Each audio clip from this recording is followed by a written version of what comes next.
Welcome back to Athlete Talk, the podcast. This is episode 6. Athlete Talk, the podcast, where we make topics on mental health and sport easy to fit into your everyday routine. I'm Kelsey O'Connor, intern with Athlete Talk, here with the founder, Dr. Emmett Gill. Welcome to episode 6, Dr. Gill. Oh, thank you, Kelsey. Happy to be back. Excited. It's springtime, March Madness, all that good stuff going on. So, yeah.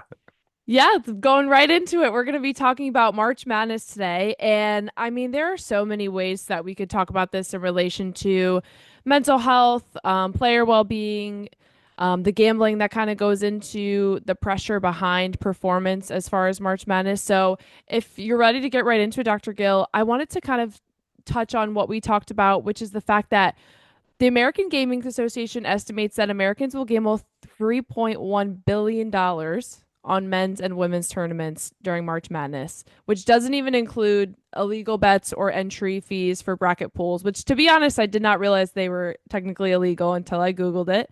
Um, but I would love to know your thoughts on how this impacts spectator behavior, pressure for performance, all of those kinds of things. Yeah, Kelsey, I think the reality that, a number of college athletes, both male and female, are beginning to realize the scope of gambling, right? And its impact on sports definitely has some type of impact on them. When that statistic that you provided, $3.1 billion is wagered on men's and women's tournaments. And then earlier this week, we found out that the Boston Celtics got sold for, $6.1 billion dollars. It's a lot of money, right? I think the largest piece is fan behavior. Like not just the fan behavior that we typically, see at the games, but it's the fan behavior that occurs between fans who are betting and student athletes on social media. Mm-hmm. Like I'm hearing a lot of, they're making comments, they're, you know, direct messaging me, you cost me money, all of those types of things. So I think that's the largest concern. I don't know so much if it affects performance. My concern around performance will be, and I've had this concern for some time, is our student athletes out there who are gambling and who may have unpaid debts or who may be getting paid off. I mean, probably a couple of months ago, a story came out about 4 or 5 schools that were under investigation, possibly for point shaving. Those are s- those are the types of things that really concern me around this time of the year. What do you think the solution is to target those problems? Like, do you think it's educating the players and helping the players? Do you think, like, how do we reach it? Because I agree with you, the spectator aspect of it is a lot. I mean, people that are messaging athletes and telling them they cost them money, and kind of the parasocial relationship that they now have with this athlete because of the money they gambled on them. How do you target that problem if we really don't reach spectators as clinicians? So I guess what do you think the solution for that is? Or how do we move the needle in the right direction? That's a great question. And I believe that the best or the most effective method for us in terms of protecting our student athletes is to talk about it and to engage in some education at the athletic department level.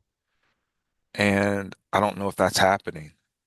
Um, went out to Denver, to the Coalition of Athletic Communities for Mental Health, and there were a couple of folks out there who work in this space with regard to gambling, and they talked about how much they're in demand right now, just in terms of talking to student athletes and talking to coaches. And what does that look like? One, the reality is that the sports industry is largely built on gambling. That's a reality, right? And so now we need to talk about, the different mechanisms that are out there. Now you can bet on whether somebody is going to make, the front end of a 1-and-1. Like you have all of these different types of bets that are going on. But I also think education also involves helping athletes understand that gambling is an addiction and is something that prevails amongst athletes because They tend to like the excitement. And then the other part of the education, I believe, should deal with how do you deal with fan behavior? Like, what do you do? Are there any mechanisms? I say someone who lost an enormous amount of money is harassing you. What are your options? What are your alternatives? What can you do? But to sum it up, Kelsey, we have to talk about it. Like it's there. Like I see Jamie Foxx, on all the commercials. They're, DraftKings, all of this information. I mean, they're sponsoring some of the events, right? So we just really need to have these conversations, um, so that when athletes are approached, they don't think that they're by themselves. Yeah, that's really interesting because I feel like you're touching on two separate categories that are both really important to talk about, and one being the athlete gambling, because that's something that we don't talk about much at all. I mean, even at least in my experience, obviously I didn't play like a major March Madness type of tournament in my career, but kind of some of that training around obviously you can't control spectator behavior, so how can you control your environment, who's in your corner, who do you go to if someone's harassing you, the fact that it's a big deal, it's not just like a brush off. Hey, if someone's messaging you or someone's leaving you really hateful comments, it's not something that you need to have thick skin and just brush off. Like it's something that should be discussed, and it's probably on the proactive side of the support system of the athlete that should be bringing it up so the athlete doesn't feel so uncomfortable having to say it or bring it up, because it's a really uncomfortable thing to obviously bring up if it's hurtful or if it's a pain point and somebody left a terrible comment to them. But then also the athlete side of them gambling and that adrenaline rush or that addiction as it can definitely become. And I think it would be really cool. I don't know. It would be cool to see those. You would probably never see it, but those gambling companies to like have disclaimers on how to treat athletes online, or the fact that your bet is your own. And I don't know that we would see it, but I like to be hopeful. I think it would be very cool and very much of a good partnership for those kinds of companies to be open to putting some of those disclaimers out there to kind of end some of the hate that's happening towards athletes. Yeah, and I wonder as you're speaking, I sort of wonder if those companies have dedicated any funding towards sort of education around gambling. I work with I can't remember really his last name. I'm terrible. I've just been terrible at names, but we work together at Rutgers, the State University of New Jersey, and she is one of the foremost gambling sort of addictions experts, in the world, and forewarned us, about legalized betting and its impact. And I would say that, if it's not impacting things like the College World Series, both in softball and in baseball, it will. We're going to have to Yeah. find more things to bet on, So I would pose a question to you. What happens if, during your playing time, you hear that someone has bet the famous furniture guy has bet $1 million, on NC State softball to win, and you're in the lineup. How would you feel? Woo. Yeah, I mean, I think I would feel pressure. Honestly, if I was an athlete in the moment, I would probably tell you that it wouldn't affect me and that it wouldn't bother me and I would be totally fine. But there would definitely be a little part of me that would be lying. You know, I don't think anybody's immune to that kind of pressure, even if you're good at handling it. And this was one of the questions I had, but it kind of relates. I saw an interview with Paige Beckers, and I'm a big fan of hers. And she was talking about how when she starts getting hate on social media again, she talked about overcoming her injury and how she knows she's finally back when she starts getting hate from people, which I thought was really sad because she's so talented and seems like just such a hardworking athlete. And so obviously she seems like she has a good mindset in being able to kind of cope and use it to her advantage in whatever way, but at the same time, I mean, no one's immune to hurtful things or just that kind of pressure of somebody famous that's betting on your corner. It can, but that can be an adrenaline rush as well. Like they believe in you and they're with you, and now you don't want to let them down, or the public eye is on you. Maybe you didn't even ask for it. I think you and I talked about some athletes don't like attention. Like they just want to play their sport and do well, and then attention finds them. And so, how do you prepare for that kind of stage? I don't know. And I think I love your answer. I mean, it's sort of like in the moment you would say there's no pressure. but obviously afterwards, yeah, there was some pressure. And I like the fact that you bring up Paige because, that's mental health, right? Basically what she's doing is reframing the hate that she's getting, right? She's using it as a motivator. She knows that, it means something, you know. Everybody's got to have a job. Haters got to hate too, right? And so I think, teaching athletes how to deal with the pressures of their sport and the reality that, people are gambling on them to win or lose, to score or not score, whatever the case may be. And I think what you said is so important, giving them the opportunity to process it before it happens, right? Because you're so right. A lot of these kids just want to play their sport. They're not for all of the things that come with it, but the reality is that those things come with it, and they need to be prepared. We used to talk about these things. Um, Kelsey, we used to talk about, communication. It was all about, your interviewing skills and things like that. But now it's interviewing skills, it's building your brand, it's maintaining your brand, it's gambling. There are so many things that come with college sports because we've got to find ways to generate more income. We have to, right? Because we've got rev sharing. Media rights can only go so far.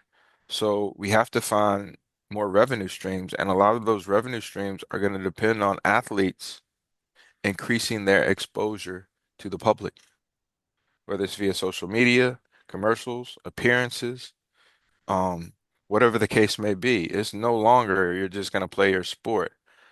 Um, Now is you're getting a share of the revenue and you have to do things to help us to continue to increase the revenue. And that's just sort of the realities of college sports now. Um, I think that there are negatives to that, but there are also positives to that. And teaching athletes how to handle some of these things can only increase their coping skills. Yeah, I think it just definitely speaks to the idea of preventative mental fitness, mental wellness because yeah, I mean even the business side of it is it's great. It's great to learn how to figure out the revenue piece of things and collaborate with brands. And a lot of athletes can probably become entrepreneurs now because they're getting that experience or whatever that might be for them. But like you're saying, the preventative side of it. So even if we're taking, that ability to reframe hate into motivation, like that's a skill that needs to be practiced and built up. It doesn't just happen. Somebody doesn't just automatically think that way. Like it takes those skills and repetition to get to that point. And so the preventative side of things, whether it's mental health or also just financial literacy or like you said having gambling experts come in and talk about those things to notice signs because a lot of the times even with those issues like we talk about it's not always just a cliff drop. I mean you see signs and it builds up to that kind of full-fledged problem and then in hindsight you're like I missed some of those signs that we could have had some help um thrown in here before it got that bad. You know what I mean? Yeah, and that goes to, and I remember Brian Dawkins at the Super Bowl said, don't use vulnerable around athletes. Well, whatever the word you want to use, open up more, be more open about it. But again, in the moment, like you said, someone were to ask you that question in the moment, you probably say, "Hey, no pressure." And we've got to help athletes realize, these things can, you know, come like a tsunami, right? And so you really have to be prepared. And right now, we're just talking about legalized bet. We're not talking about the things that happen.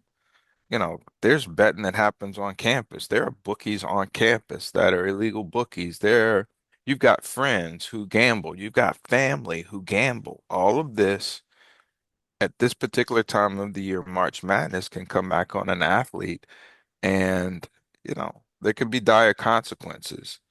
And it's really going to be interesting, sort of where we go with betting in general. Again, especially in the revenue sharing age, how that's gonna further impact athletes, especially athletes who, there's an athlete who just left my office. He makes a couple $100,000 a year, Wow. and if they have a gambling addiction, what does that mean?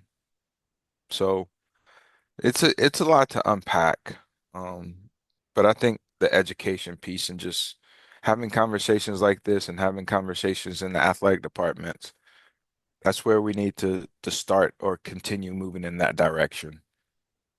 Yeah. That was going to be my last question for you is who do you think can make the most impact in supporting athletes through, let's say, March Madness at this time?